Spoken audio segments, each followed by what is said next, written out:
G'day and welcome, my name is DK from DK Plays. I hope you are having a fantastic day no matter where you are in the world.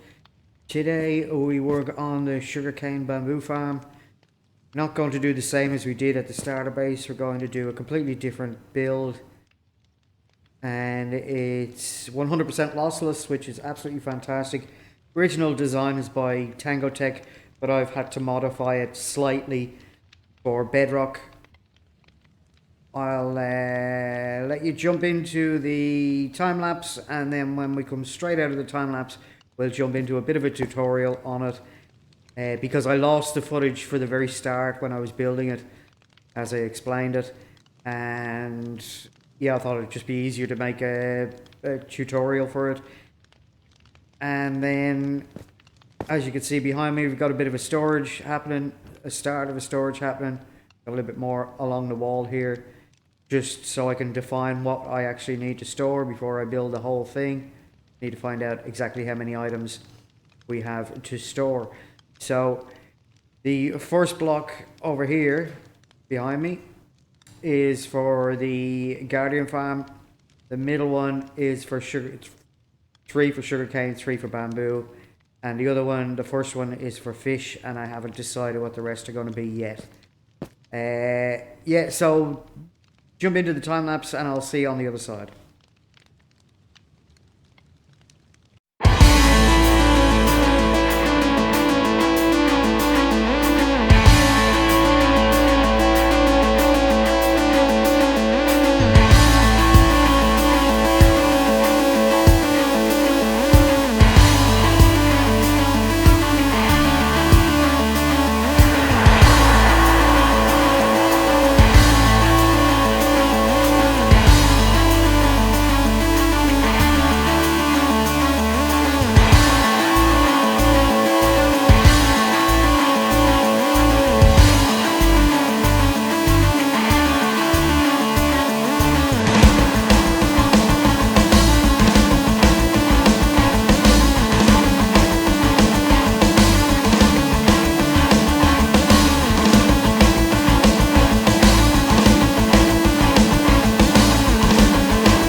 Okay, so what we have here is an infinite bamboo slash sugarcane farm. It can be used for both. You can mix and match. Doesn't matter whether you have bamboo on one side, sugarcane on the other, or intermix sugarcane and bamboo on either side. Both sides, it doesn't matter. It's infinitely expandable that way. It's infinitely expandable that way, and it's infinitely expandable that way. It is slightly expensive because of all the pistons, but if you're going to do an ordinary one with a flying machine, then you'd have observers and flying machines and obsidian and mine carts and rails and all that good stuff. So it's 6 of one and half a dozen of the other. This, however, is 100% lossless and is incredibly fast and works incredibly well. And it's passive. You don't have to think about it. It'll just, all the items will just end up in your storage system if that's where you want to put them. So I just made the farm so you could have a look at it as it is. Now, what makes it 100% lossless are these glass panes. So when the pistons fire, the sugarcane or the bamboo hits that, drops down. Now, occasionally it'll hit that and bounce up. That's what that water stream at the top is for. So if you were to build this will be one module here complete at this one at the front here, or this one at the side here, or this one at the top here, but I haven't put the glass panes in the water in. Now, the original design for this comes from Tango Tech, from the Hermitcraft server, and I'll put a link in the description to his video. His is slightly different though. On Java, I'm assuming things are slightly different, because when I done this setup, which is his setup, having the observer down the bottom, observing this block here, when the bamboo or the sugarcane grow, it triggers everything like so. Right, but when I done that on this farm, the bamboo would grow or the sugarcane would grow and nothing would happen. So if you move the observer up to here, then it creates an infinite loop with this piston. And if you move it up to here, it means everything gets taller, everything gets bigger, and it doesn't quite work as well. So in order to combat that, I've gotten rid of these observers and I've put daylight sensors in instead. If I turn those to nighttime, and you'll see the pistons retract. Pistons are now retracted, so whatever's here can grow, and then as it turns to nighttime, these will pop out, popping your stuff off, and it'll run along the water stream and out to wherever you want it to go. So it's actually an incredibly easy build. So let's just make one right now. I'll show you. You can use whatever blocks you want. Doesn't matter. So you want 3 at the back. We want 9 all in length. I think that's 9. The water you can see. Run down to the end. Okay, that's cool. Alright, then. Oh.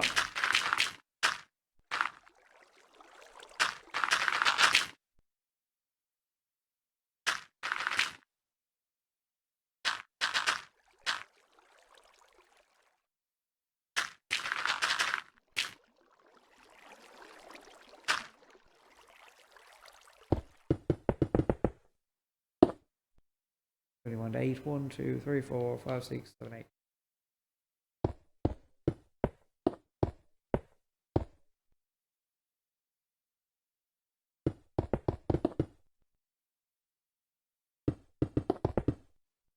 If you're going to do another one, the pistons go back to back, like so.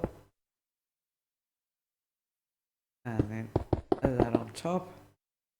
Then you run your redstone down, and the daylight sensor, doesn't matter which one of these it's on, it'll trigger both pistons. If this is the edge of your farm on this side, then you will need a daylight sensor on this side, and the same if it's on this end of the farm, it will need a daylight sensor for a single run, just like this one. So that one's got a single run. Now if you want to expand this way, you just need a repeater here. You don't need it on both. If you're doing the double, you only need it on one, because this signal is strong enough then to power this whole section. But if it's a single arm, you'll still need one. So let's here 1, 3. Wasn't up high enough to get the third one. We just stick a block there. Stick a asset there. Invert the daylight center, obviously. So they will they will stick out, and they'll stay out overnight. And then when you get up in the morning, whatever, they'll retract and everything will be good. Let me just grab, what else do I need? Glass panes and ice. Glass panes are up the top. Again, doesn't matter. It can be glass panes. It can in fact be iron bars. Doesn't really matter. Oh. That layer there.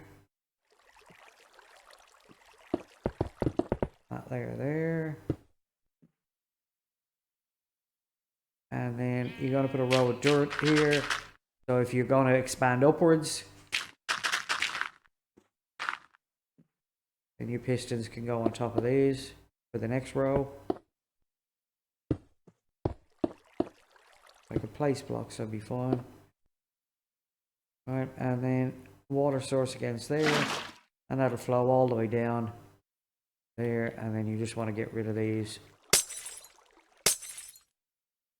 So it's like so. And then on this block here, you want blue ice. Now, I don't know if it can be packed ice, but I know blue ice works really well. You want blue ice there with a pressure plate. Now on this one, same thing. Blue ice, pressure plate. And then you want, and then you can build the next unit straight out from that. And away you go. That's it. That's it. All you need to do now is put your sugarcane or your, you break that, or you'll break those two blocks. You put your bamboo in one side, your sugarcane in the other, or you can have sugarcane, bamboo, bamboo, sugarcane, sugarcane, bamboo, bamboo, sugarcane. It doesn't matter. It's all going to get harvested exactly the same. And that's it. That's the whole thing done. All you just do is rinse and repeat that way, or that way. And you can have an incredible sugarcane bamboo farm. Or a Sugaboo farm, as I'm going to call this. If you're on Java, obviously you can do this. And you can get rid of the daylight sensor, and that way then every time it grows it'll trigger. And it'll trigger all 8 at the same time. So if I stand here and I put a block in it, you see they all expand at the same time. This, as night falls, they'll gradually pop out all the way along till they're all out. And when it gets dark, and then they'll all retract straight away in the morning if you sleep. But what I would suggest that let it actually go dark before you go to bed, so that all the pistons do stick out. Otherwise, you will have product that doesn't get harvested because you didn't let it get dark enough for it to trigger. And yeah, I hope you enjoy this. And if you want to see it built in survival on a massive scale, I think I've done 12 this way, 6 this way, but I haven't gone vertical. Not yet, anyway.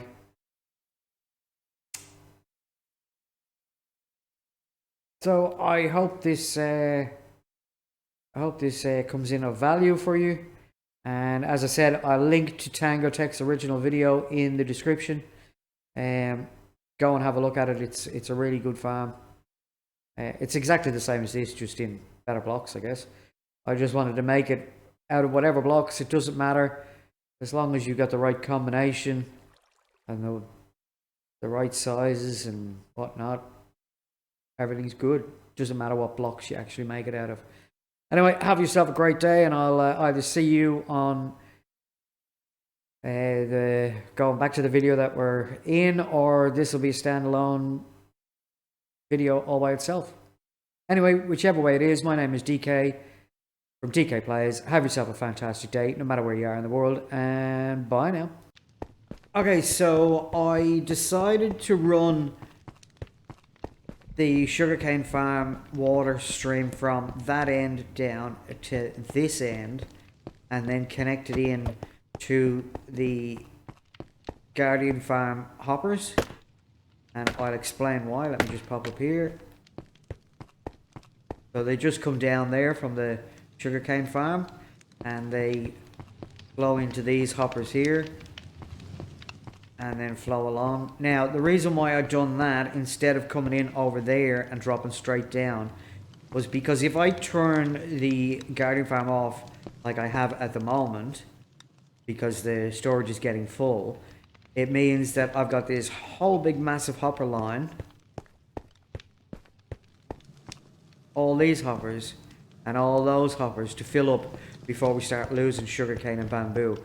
So it made more sense to bring it in that end, even though it's got to travel a lot further to get to the dropper down here, and I've had to move the dropper to this position so it's firing into this block here and then into the water to get it to actually suck the items up properly.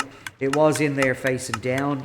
I had to move it back a block and shoot it in to that block.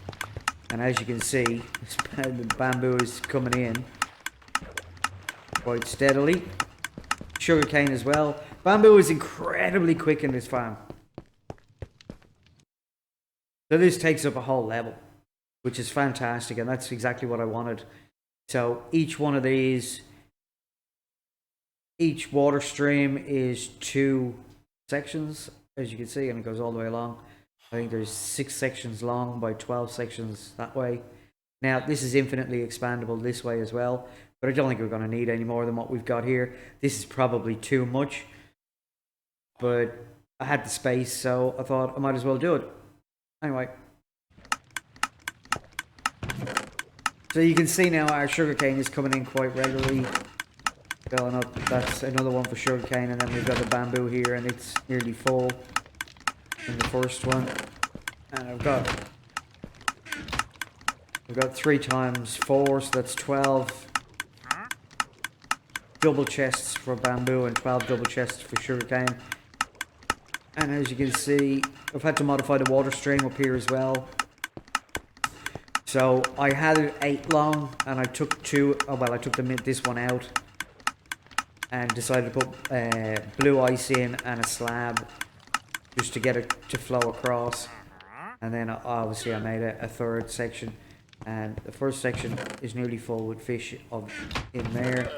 But if we go over here and look at the Guardian goodies, that's full, full, full, full, full, full, and that's empty, and then that's full, that's full. So if they're full, if this is full, it means this whole section is full, and if this is full, it means that whole section is full, and yeah, that's getting there. So that whole section is full. Yeah, so I've got to come in and craft up what I'm going to craft up out of these, and then I've just laid out the blocks because I've been doing a bit of building with the iron farm and whatnot. I had blocks everywhere, they were all mixed up. So basically what I done was I put down this 6 hoppers going into this double chest, and then I would stick shulker boxes on top, let it all flow into the chest, and then take out what was what and sort it out. So I've actually got to do a proper sorting system, and that'll probably come along with doing a redesign of this.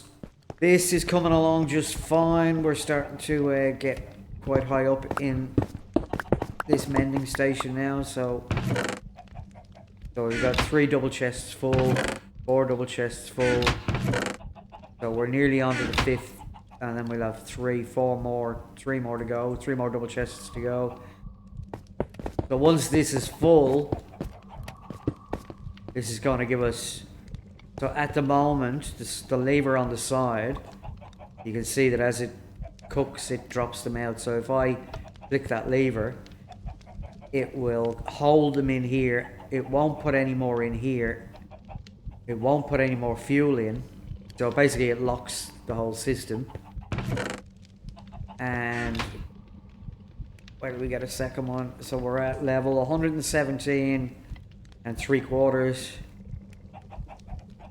And now if I just take a blank hand and I take one of those out, let's see, that only got us up to 2.5 levels, 1.5 levels, 1 3/4 levels. But in saying that, as you get higher in levels, it takes longer to grow to the next level. So we've just come in through our nether portal. We pop up this scaffolding up to this level, and the iron farm is quite close. So the end portal is down there, and this is the way to the sugarcane, to the iron farm. And obviously I've yet to seal it in, but it's going to be a nice tunnel when it's finished. But at the moment I just haven't gotten around to doing it.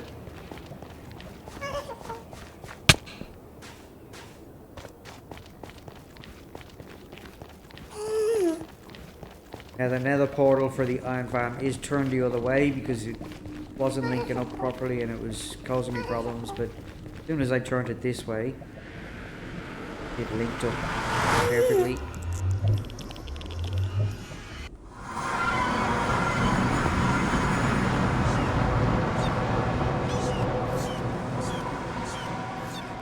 So I've just got storage here for iron. I've got two sections for poppies and one for string. And then I do have an overflow chest here. And these sea landers are sitting on top of the chest, top of the hoppers, so nothing will drop into them. And I've cleaned away all of the stuff that I had built up to move the villagers. Now, way off out in that distance, off out that way, there is still a village breeder with a couple of villagers in it. I thought I'll keep them just in case.